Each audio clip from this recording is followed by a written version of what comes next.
Police प्रशासन का आप लोग करके कर रहे हैं। लेडीज कपार फोड़ देंगे के लिए चाहिए क्या खुद दे लिए। कौन मारा है? अरे पुल लोग मारा है। पुल जेसीबी का शीशा फोड़ दिया, किसी का घर का शीशा फोड़ दिया, और कोई घर का शीशा फोड़ दो तो तू की करनी। बिल्कुल बिल्कुल सही, सब नहीं होना चाहिए। सिपाही को मार दिया, सिपाही को मार दिया लाठी लेकर। बताइए। यहाँ पे देख सकते हैं दोस्तों, लालू छपरा में जो है किस तरीके से पब्लिक लोग जो है भाग रहा है। यहाँ पे क्या हुआ कि अभिषेक जाटव यहाँ पे आया था भाषण के लिए, लेकिन कुछ लोग जो है यहाँ पे फायरिंग करने लगा। जहाँ तक ये बताया जा रहा है कि पुलिस ने कुछ दिन पहले जो है लगभग 2-3 दिन पहले जो है जो भी व्यक्ति अपराध किया था उसका घर जो है यानी कुर्ती जब्ती किया था, जेसीबी से उसका घर जो है पूरा तोड़ फोड़ कर दिया था। लेकिन फिर भी जो है कुछ लोग जो है जो कम पढ़े लिखे हैं, जिसको उतना नॉलेज नहीं है, वो जो है अगल बगल में घर पर जाकर पत्थरबाजी करने लगे और मतलब कुछ उल्टा पुल्टा करने लगा। इसकी वजह से पुलिस प्रशासन को एक्शन लेना पड़ा।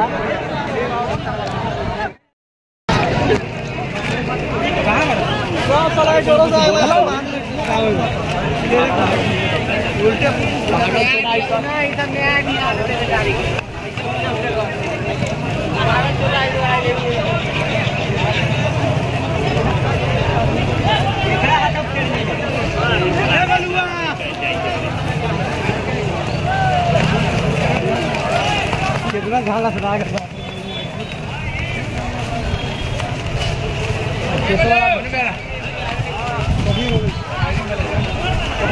कौन फायरिंग करे?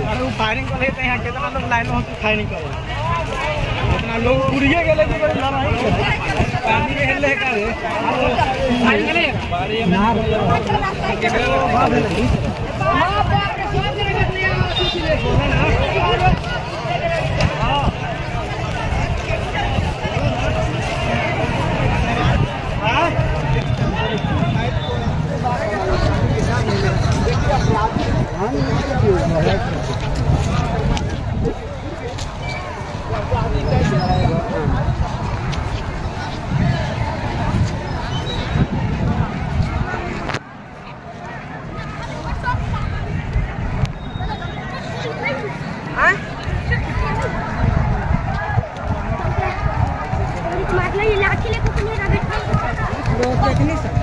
ये सवाल ना है ये ठीक से दस दिए बोले चला कौन बोले चलो इधर से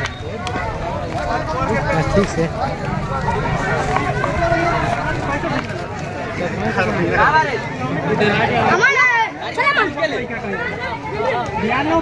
यहीं पे बात नियम कानून कानूनी कार्रवाई ऐसा करना चाहिए ना तोरा। नहीं कर लिए हमारे अभी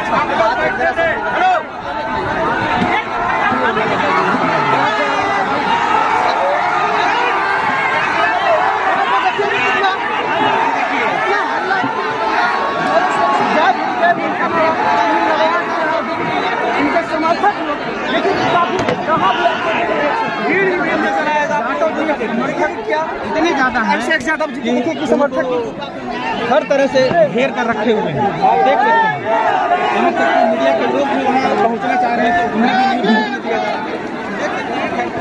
चलो जी चलो गाड़ी हुई है देखिए अरे चलिए चलिए आराम से कर रहे हो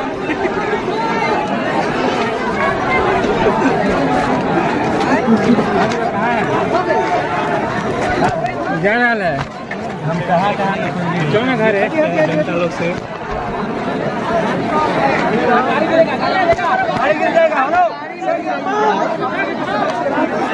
भैया को ऊपर चढ़ाइए भैया को ऊपर चढ़ाइए आप लोग ऊपर चढ़ा दीजिए छत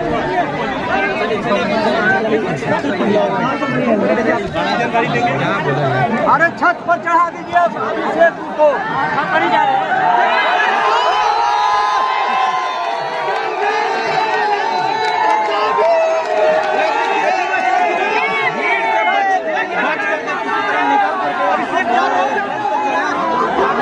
गजेन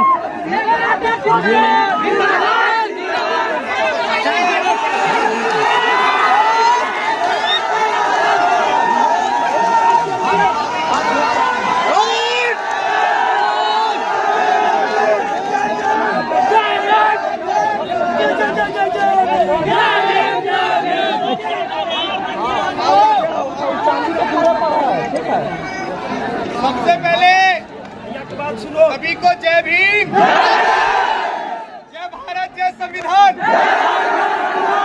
आज जिस गांव के अंदर हम मौजूद हैं, इस गांव के अंदर इतना जघन्य अपराध हुआ कि जिस अपराध की कोई सीमा नहीं है।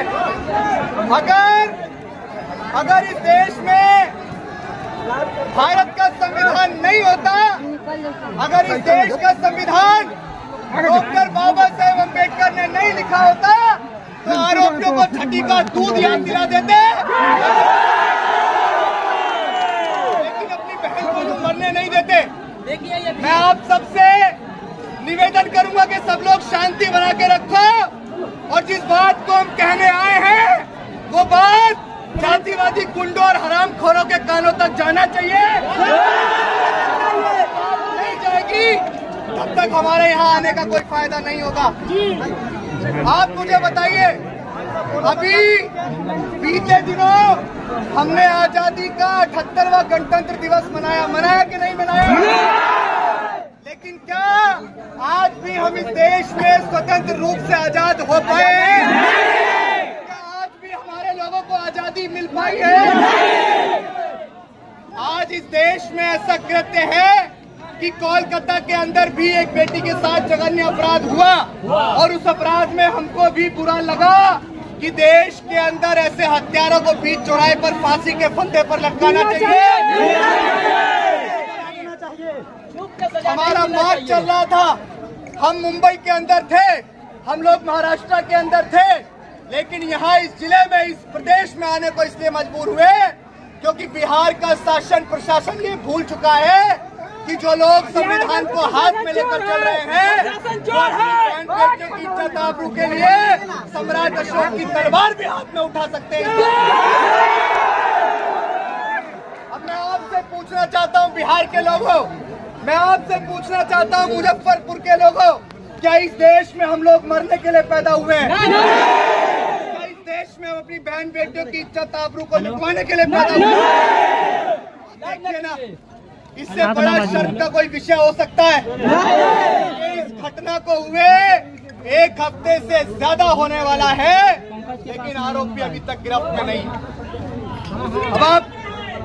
अब आप मुझे बताइए कि अगर किसी एसपी, किसी डीएम, किसी कलेक्टर, किसी नेता अधिकारी की बेटी के साथ ऐसा हुआ होता, तो क्या अपराधी अभी तक गिरफ्त में नहीं होता? मैं यहाँ की सरकार से विनम्रता पूर्वक आप सबके भरोसे इस बात को कहना चाहता हूँ कि डॉक्टर बाबा साहेब अम्बेडकर के मानने वाले लोग पूरे विश्व और पूरे देश के अंदर रहते हैं। अगर किसी को ये भ्रम हो चुका है कि वो बिहार के अंदर हमारी बहन बेटियों का शोषण करेंगे, हमारी बहन बेटियों की इज्जत आबरू लूटेंगे, उनके साथ जघन्य अपराध करते हुए उनकी हत्या करेंगे, तो इस बात को याद रखना यहाँ के जातिवादी गुंडों और हरामखोरों कि हमारा समाज जातिवादी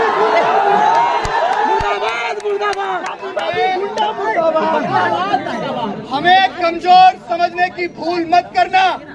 हम तो वो हैं जिन 500 ने अपने साथ हुए जातिगत अन्याय का बदला लेते हुए भीमा कोरे गांव में 28,000 को भगा भगा के मारा था।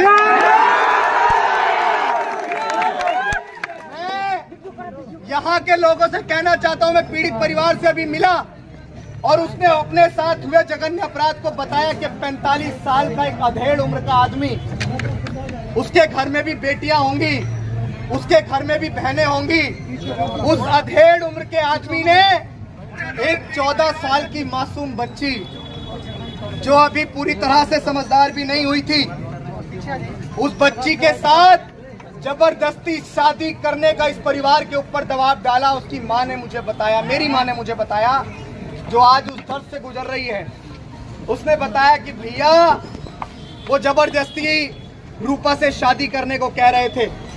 लेकिन जब हमने इनकार कर दिया तो वो हमारे घर के अंदर जबरदस्ती घुसे, हमारे साथ मारपीट की और हमारी नन्ही सी चिड़िया को, रूपा को हमारे से जबरदस्ती वो बंदूक की नोक पे जबरदस्ती हमसे छीन कर लेके चले गए। आप लोग ही बताइए कि क्या हमारे लिए इससे बड़ा दर्द का विषय कोई हो सकता है? घटना यही नहीं रुकी, उसको लेकर गए, उसके बाद उसकी लाश अगले दिन पोखर के अंदर मिली और जिस अवस्था में मिली वो रूह को कपा देने वाला था कि उसकी लाश उसके, मुझे बोलने में भी बहुत शर्म आ रही है कि उसके स्तन तक कटे हुए थे। कितनी बेरहमी उन हैवानों ने, उन हरामखोरों ने उस बच्ची के साथ की कि उसके प्राइवेट पार्ट पे चाकू तक मारे गए। क्या हम आज भी नहीं जागेंगे? 1-2 बार नहीं 50 बार मारा गया था। क्या हम आज भी जातियों में बटे रहेंगे? क्या हम आज भी नेताओं के पीछे नेता जब कहेंगे उनके साथ लगे रहेंगे? या अपनी बहनों को न्याय दिलाने के लिए एक झंडा, एक नीला झंडा आप उसके मोहताज होने चाहिए और न्याय की आवाज जहां बुलंदी से उठनी चाहिए आप उसके साथ खड़े रहने चाहिए। लेकिन यहाँ अभी मुझे बताया कि डर का माहौल है, तो डर के माहौल की बात तो ऐसी है कि अभी